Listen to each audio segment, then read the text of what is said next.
Muy buenas noches y bienvenidos a este cierre de Wall Street. El crudo está cayendo un 4%. En Corea no dan crédito, en Corea del Sur, a lo que está ocurriendo con el norte. Israel ya está pactando esa tregua, está a punto de comenzar el intercambio incluso de esos prisioneros de 300 palestinos y de 50 rehenes de Hamas, y arrancará, insisto, 4 días de tregua. Pero lo trascendente en el día de hoy: Vladimir Putin, reunión del G20. La guerra, dice el propio Vladimir Putin, es siempre una lástima y debemos de buscar la paz. Vladimir Putin, insisto, hablando en el G20 de lo que está ocurriendo y diciendo que hay que detener las tragedias, no solo en Ucrania, sino también en Gaza, pero que hay que detener la tragedia en Ucrania. Absolutamente. Ahí lo tienen, el mundo está cambiando, el poder se está moviendo al sur global, pero sobre todo ha dicho que hay que buscar una paz, que hay que detener la tragedia en Ucrania. Dice que entiende que la guerra, la muerte de personas no puede no conmover, y que, bueno, todo esto, el propio Putin argumentaba sobre cómo se movió, cómo se ha movido políticamente Ucrania y Kiev desde 2014, y entonces, más allá de la defensa que hace, de si hay una invasión, no hay una invasión, de si es una operación especial, de si esto se veía desde Crimea, más allá de eso, lo llamativo en el día de hoy es que Vladimir Putin abre esa puerta y dice: sí, efectivamente es una tragedia, todos estamos conmocionados con las consecuencias de lo que hay allí, y ojo, hay quien dice, estamos conmocionados con la agresión de Rusia en Ucrania, y él dice: yo lo estoy también con la tragedia. Es imposible no conmoverse ante la tragedia y hay que buscar el camino de la paz. ¡Ojo! Primera vez que se abre de forma tan clara, bueno, primera vez que se abre la paz en Ucrania. Otras veces, en otras ocasiones, ha hablado efectivamente de la paz en Gaza, de cómo buscar esa solución de los dos estados, de cómo darle esa región de Palestina, etcétera, etcétera. Pero sobre la paz en Ucrania, con la claridad con la que lo acaba de hacer, abriéndose a una posibilidad de una negociación de una paz ante lo que efectivamente admite es una tragedia, más allá, insisto, de cómo se quiera llamar, del término o de cómo se involucre. Pero dice Vladimir Putin: es una tragedia. Busquemos una paz. Ojo al giro que acaba de dar un Vladimir Putin, una Rusia que hasta ahora siempre se había negado a detener esto, parecía dispuesto a esa guerra larga. Siempre todos los comentarios que hacían desde su gabinete, desde exteriores, el propio Lavrov, la portavoz María Zakharova, todos decían: oye, estamos dispuestos a una guerra larga. El propio presupuesto estaba preparado en los próximos años para afrontar ese desembolso militar y bélico una y otra vez. Y dice Vladimir Putin: es una tragedia, es verdad, tanto lo de Ucrania como lo de Gaza, pero nos llama la atención el asunto de Ucrania, es agente directo en lo que está ocurriendo allí, y hay que buscar una paz. Todo esto llega en un momento en el que se está hablando de si es posible o no, o si Estados Unidos debe desconectarse en mayor medida o menor de Ucrania. Es decir, esos fondos deben ir a otro sitio. Se está hablando también de qué debe hacer Europa, no. Hoy Viktor Orbán, el húngaro, le ha escrito una carta a Charles Michel, presidente del Consejo Europeo, en la que le ha dicho que no van a apoyar a Ucrania porque sí. Que se acabó eso, y que se acabó el tema de los beneficios también fiscales para Ucrania. Y que se acabó, por supuesto, pensar en que va a ser sí porque sí miembro de Europa, Ucrania. Dice Orbán: estrategia clara, reunión en diciembre todos juntos y hablemos de este asunto. Vienen esos mensajes de alguna manera a ir poniéndole puentes ya hacia el final de un conflicto en Ucrania. ¿De qué manera os va a dejar contento a todo el mundo? Bueno, eso va a haber que evaluarlo, pero se abre la puerta a eso. Ahora mismo, sabiendo que Estados Unidos está precisamente haciendo este tipo de viajes también para apaciguar los ánimos en el gabinete de Zelensky, el presidente ucraniano, y sabiendo también que Europa sí está diciendo que apoya, pero también le dice: no tengo capacidad y no te voy a dar las municiones en el tiempo prometido, sabiendo que está llegando un momento muy complejo el conflicto en Ucrania, la apertura de esta posibilidad, esa frase de esto es una tragedia y hay que buscar la paz, se siente como esa mano tendida también desde el otro lado, desde Rusia. Y de repente se abre la puerta, la posibilidad al término, al final de ese conflicto. Todo esto, insisto, ha ocurrido tras una reunión del G20 donde todos han llamado también a una solución de los dos estados para terminar con el conflicto entre Israel y Hamás, saltando al otro lado.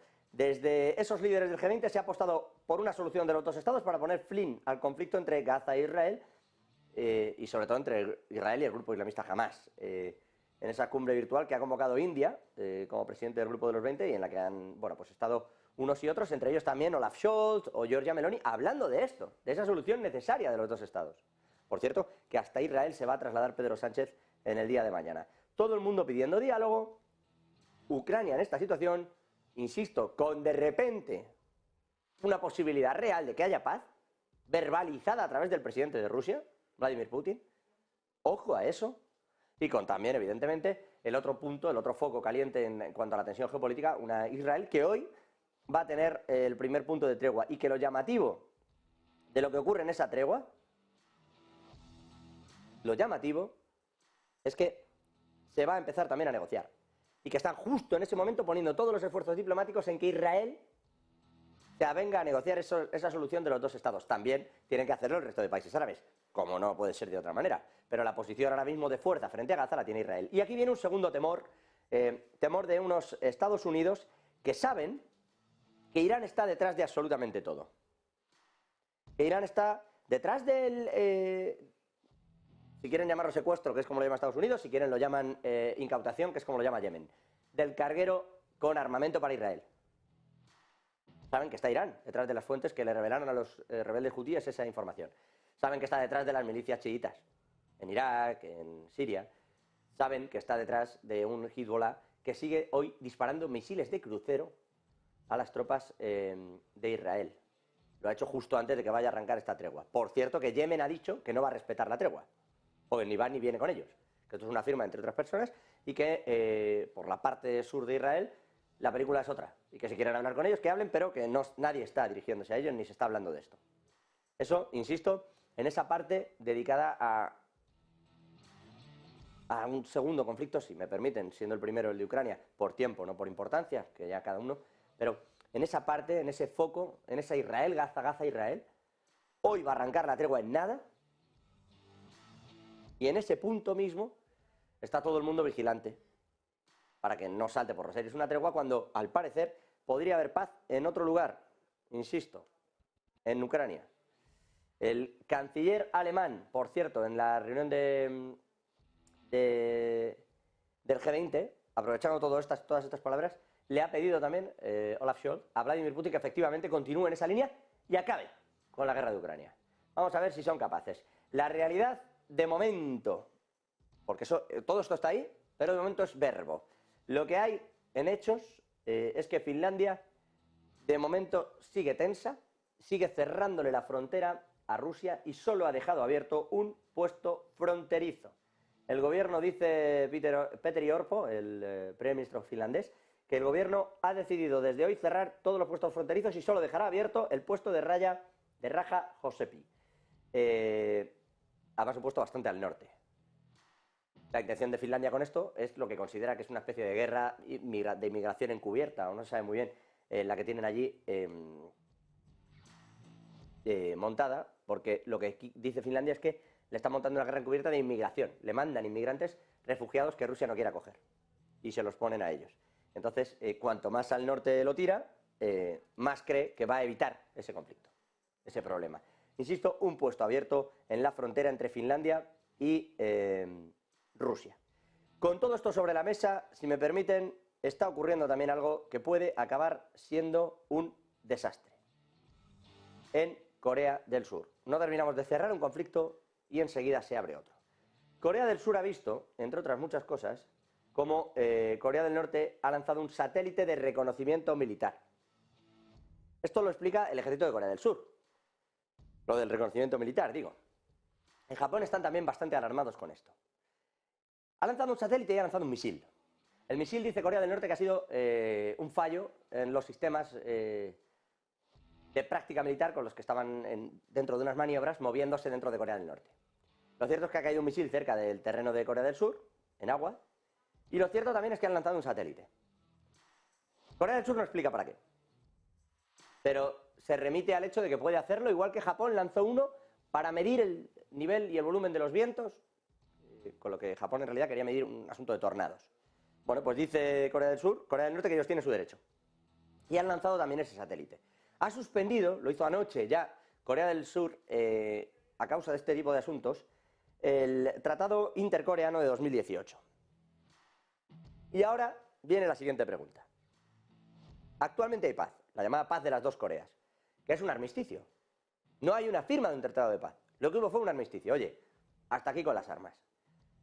Corea del Norte, amén de enviar municiones a Rusia y de llegar a ciertos pactos, ha ido a la vez rearmándose e incluso persiguiendo la construcción de una bomba atómica, que fue lo que logró, entre otras muchas cosas, que, entre otros, Donald Trump, bueno, pues traspasase esa frontera entre Corea del Sur y Corea del Norte hace unos años, incluso se hiciera una foto con Kim Jong-un. Dentro de esto, digo lo de la bomba atómica en el sentido de que se hablaba del potencial militar que tenía y eso, bueno, pues hizo que Estados Unidos le hiciera esa visita, a ver qué estaba pasando en Corea del Norte. Ahora mismo, con ese potencial y todo esto montado, en Corea del Sur tienen miedo. Y se están dirigiendo particularmente a Estados Unidos, porque desde Japón la respuesta es que no tienen una capacidad real para ese enfrentamiento. No pueden descuidar su propio frente. Así que Corea del Sur está otra vez demandándole a Estados Unidos, que pretendió ser siempre el garante de estos asuntos para algunos países y que en su momento dijo que protegería a Corea del Sur. Bueno, pues es el momento. En Corea del Sur, insisto, han suspendido el acuerdo militar de 2018 con Corea del Norte y ahora hay que ver si esto no va a hacer saltar la paz de las dos Coreas vía ese armisticio. Porque lo que han suspendido, porque técnicamente aún están en guerra, es lo que les digo, se firmó un armisticio, pero no una paz. Esto está aún en guerra, desde septiembre de 2018 que se firmara todo este asunto. Si ya no estamos en esto, habrá que ver, lo han dicho por ejemplo desde la ONU, ahí prohibieron a Pyongyang usar tecnología de misiles balísticos y dicen que Corea del Norte ha demostrado ya claramente que no tiene voluntad de cumplir el acuerdo militar y que ha ignorado continuas advertencias tanto por parte de Corea del Sur como por parte de la ONU y de la comunidad internacional. Y Corea del Sur ya, con ese temor, se sale del acuerdo. Y no lo hace porque quiera, lo hace porque piensa que estar dentro de ese acuerdo es negar la realidad de lo que está ocurriendo. Y pretende llamar la atención, en particular de unos Estados Unidos que puedan ir a defenderle. Ojo, porque aquí puede estar el próximo conflicto, vamos a ver cuál es la reacción que hay desde el otro lado. No se está hablando de este tema, todavía no se está tratando siquiera en esas esferas internacionales, no se ha hablado en el G20, pero la realidad es que China, por ejemplo, está muy vigilante y particularmente Rusia sabe perfectamente en qué punto está Corea del Norte. Esto está ocurriendo ahora mismo, en todo lo que tiene que ver con el asunto meramente geopolítico. Mezclando ambas cosas, y si me permiten, hoy ocurre que la bolsa de Argentina sigue volando. La bolsa de Argentina, que ha abierto como con cierta timidez, como con cautela, en torno al 3%, el Merval, en realidad ha subido mucho más, en torno del 7%, ahora vamos a poder verlo también en pantalla, pero se sigue produciendo esa subida. ¿Por qué? Porque ya tiene el primer guiño de, bueno, aquí lo tienen, el subidón, la nueva caída, el movimiento, ahora mismo un 12,31%, bueno, lo digo, las subidas las tienen también por aquí, el 12,31% arriba. Subida importante, importantísima de ese Merval.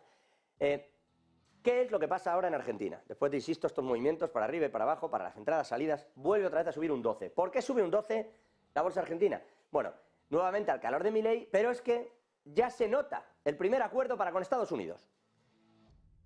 Loretta Preska, la jueza de Nueva York, ha acordado retrasar temporalmente la ejecución de una sentencia de 16.100 millones de dólares contra Argentina por la expropiación en 2012 de la petrolera YPF. Petrolera y gasista, con un yacimiento en Vaca Muerta de relevancia importante en lo económico.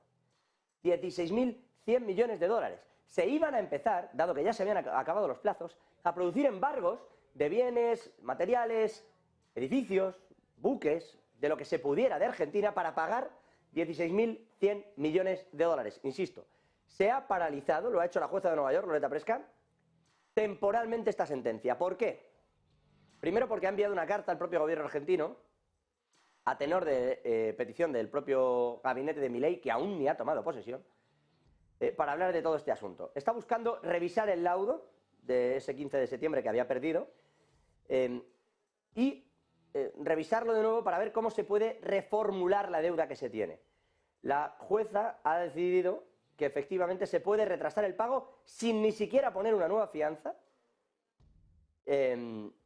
insisto, tras la expropiación del 51% de YPF y las cuentas que le iban a quitar, cuentas ligadas a una presa y una planta hidroeléctrica construidas entre Argentina y Paraguay, perdón. Le iban a quitar todo ese dinero procedente de esas presas. Lo ha paralizado todo la jueza, a la espera de que Milei efectivamente le explique cómo va a hacer estos plazos. Pero tiene otro tipo de credibilidad y desde luego Estados Unidos está dándole ese voto de confianza, FMI, a Javier Milei. A ver si llega y a ver si es capaz. Insisto, el 5 de diciembre en todo caso, Argentina tiene que haber dado cumplimiento de alguna manera, tiene hasta el 5 de diciembre para dar cumplimiento de alguna manera a todo esto. Lo curioso es que Milei hasta el día 10 de diciembre no está previsto que tome posesión. Así que vamos a ver cómo se hace esto. Por cierto que, entre unas y otras, protagonismo también hoy en Holanda, donde se están celebrando elecciones y donde en realidad prima, sobre todo, el proteccionismo económico y el rechazo a la inmigración. Para que se hagan la idea, se están celebrando unas elecciones nacionales que son bastante reñidas. Se habla, bueno, partido de derecha, de extrema derecha, da igual. El caso es que es verdad que dentro de ese ámbito conservador es donde se va a encontrar el vencedor entre tres de los principales candidatos, entre el Partido Popular para la Libertad y la Democracia y el Partido de la Libertad, de la figura del que sí se ha declarado abiertamente antiislamista, Geert Wilders. En su momento empataron por el liderato, cerca estaba el Partido Laborista, incluso la Izquierda Verde, pero quedaba como por detrás. Entre estos dos está estas elecciones que estamos viendo. Restricciones a la inmigración. Esto es lo que desencadenó en realidad el hecho de que no se quisieran inmigrantes, lo que acabó en la dimisión de Mark Rutte, que ahora busca ser secretario general de la OTAN. Pero esas restricciones a la inmigración, ese rechazo a lo que llegaba en Países Bajos, hartos de lo que ellos consideran que es esa pérdida laboral y hartos también de lo que consideraban injerencia extranjera en sus empresas, que no se producía al revés. ASML Holdings, por ejemplo, dejó de mandar una serie de maquinaria necesaria para que China fabricara chips en una suerte de desconexión con China porque consideraban en Países Bajos que no se estaba compitiendo en igualdad y que les estaban haciendo mucho daño a la economía. Insisto, todo esto le hizo particularmente daño a Mark Rutte, que tuvo que dimitir. Para que se hagan la idea, Wilders, por ejemplo, hoy dice que ya ha sido suficiente, que Países Bajos no puede soportarlo y que hay que pensar primero en su gente, que las fronteras deben estar cerradas y retirar todas las solicitudes de asilo. Con este tipo de programas, esto es lo que tienen a día de hoy y lo que podría ser el próximo primer ministro en Países Bajos. En Alemania, por cierto, han cancelado la votación del presupuesto de 2024. Ya saben, se lo venimos contando desde hace días, que hay una crisis política tremenda en la que el propio gobierno alemán quería utilizar una serie de fondos previstos desde Europa para la COVID-19 y, claro, se dejó ahí 60.000 millones y los querían trasladar a otro sitio. Dijo el Constitucional alemán que eso no puede ser, que es ilegal. Pero es que dentro de esa problemática no iban solo los 60.000 millones, es que hay 29 partidas económicas, hasta 770.000 millones, que Alemania podría no tener capacidad para disponer de ellos. Se le van a ir al limbo, entre comillas. Eso está machacando la popularidad de Scholz, claro, porque a todo esto, entonces, ¿cómo apruebas el presupuesto 2024 si nada cuadra como tú lo habías pactado? Cancelada la votación de ese presupuesto 2024. La crisis política es espectacular.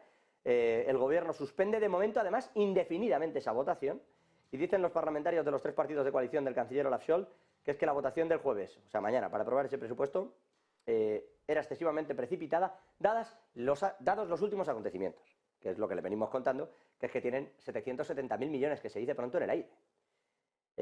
Dice que el tribunal nos ha planteado grandes desafíos y que queremos responder a esto con cuidado y elaborar un presupuesto que tenga en cuenta todos los argumentos de la sentencia.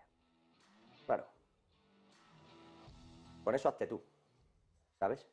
Si se te pierden 770.000 millones, vamos a ver cómo lo haces. En cuanto al Banco Central Europeo, y ya que estamos hablando de economía en el viejo continente, hoy ha lanzado una alerta importante, en concreto citando a España. Está entre los 4 países más vulnerables a una crisis de deuda. Lo ha dicho en la presentación del último informe de estabilidad financiera, lo ha presentado Luis de Guindos, el vicepresidente, y dice que España es uno de los 4 países más vulnerables ante una posible crisis de deuda soberana por detrás de Italia, Francia y Bélgica. Bueno, esto sería el peor cuadrante, por cierto, del Banco Central Europeo. Aquí tenemos algunos de los de las señales que han dado. Bueno, este sería el cuadrante, si me permiten, con previsiones absolutamente negativas: Bélgica, Francia, Italia y España. Aquí lo tienen. Insisto, un Banco Central Europeo que ha dicho que por el momento no se han vuelto a reproducir tensiones en el mercado de deuda pública, pero que esto es clave para el futuro, para asegurar el futuro y la sostenibilidad económica de Europa. Es decir, que las reglas fiscales no pueden ser las que uno quiera. Y aquí, permítanme que vuelva a España, y que lo mezcle todo, pero hoy se ha debatido en el Parlamento Europeo la ley de amnistía de Pedro Sánchez. Vamos a escuchar a a Didier Reynders, al comisario de Justicia, en ese Parlamento Europeo, y enseguida les explico. Escuchen a Reynders. Mantiene su posición sobre la situación en Cataluña. Sigue siendo una cuestión interna de España, que tendrá que dirimirse según su orden constitucional. En cuanto al proyecto de ley de amnistía, la Comisión, como guardián de los tratados, está estudiando el texto y está en contacto con las autoridades españolas. La Comisión realizará ese estudio con detenimiento, de forma independiente y objetiva, para determinar su cumplimiento con nuestra legislación, los valores fundamentales y el tratado. Les puedo garantizar que la Comisión seguirá muy de cerca esta cuestión. La Comisión seguirá muy de cerca esta cuestión. ¿Por qué les hilo esto con la política fiscal? Porque tiene todo que ver. La Comisión, el Parlamento, el comisario de Justicia Didier Reynders está preocupado por la injerencia de la política en lo judicial. Vamos a hablar de esto ahora en 2 minutos con Edmundo Val, además. Una suerte poder contar con él, que sabe mucho de qué pasa cuando la justicia actúa de una manera y la política te quiere recolocar de otra. Esto va por un lado, y por el otro dicen cuidado con las reglas fiscales, y advierten de que España tiene mucha deuda y de que no lo está gestionando bien. Y aquí es donde entra el hecho, cifra Fedea hoy en 88.000 los millones que España le va a tener que perdonar a las comunidades autónomas para no incumplir una regla de equidad e igualdad con las propias comunidades si le perdonas a las que tienen el Fondo de Liquidez Autonómica, que ya has dicho que le vas a perdonar, 45.000 millones. Es decir, que a España le van a faltar va a empezar el año presupuestario con un menos 88.000, sabiendo además que ya es deficitario mirar a la seguridad social o mirar a tantos otros puntos de nuestro presupuesto. Con esto, normal que un tipo como Luis de Guindos, a pesar de ser español, desde el Banco Central Europeo diga, cuidado, muchísimo cuidado. Y a todo esto me permitan terminar, el petróleo hoy un 4% a la baja. Se ha ido recolocando luego a lo largo del día. Ahí lo tienen, ahora cayendo solo un 1% y el West Texas un 1,12. Ha recuperado los $81, pero efectivamente, bueno, se puede ir viendo las caídas a lo largo de la jornada. Ha llegado a caer hasta un 4 porque resulta que los inventarios de crudo en Emiratos están llenísimos. Se esperaba que hubiera 1,7 barriles, 1,7 millones de barriles, y hay más de 8,5 millones. Pero es que además está la OPEP en la misma línea, reprogramando su reunión sin tener claro si va o no a hacer un recorte en el petróleo. Y esto es curioso porque se produce en medio de unas bajadas importantes que estábamos viendo en el crudo, cuando en realidad, sobre todo Irán, lo que está pidiendo es que el petróleo se vaya hasta los 140, 150 dólares el barril. Ojo al movimiento también, lo vamos a seguir de cerca. Les decía, tenemos que tratar lo que está ocurriendo en España porque el Parlamento Europeo nos ha dado un aviso muy, muy, muy serio. Creo que está al otro lado de la pantalla.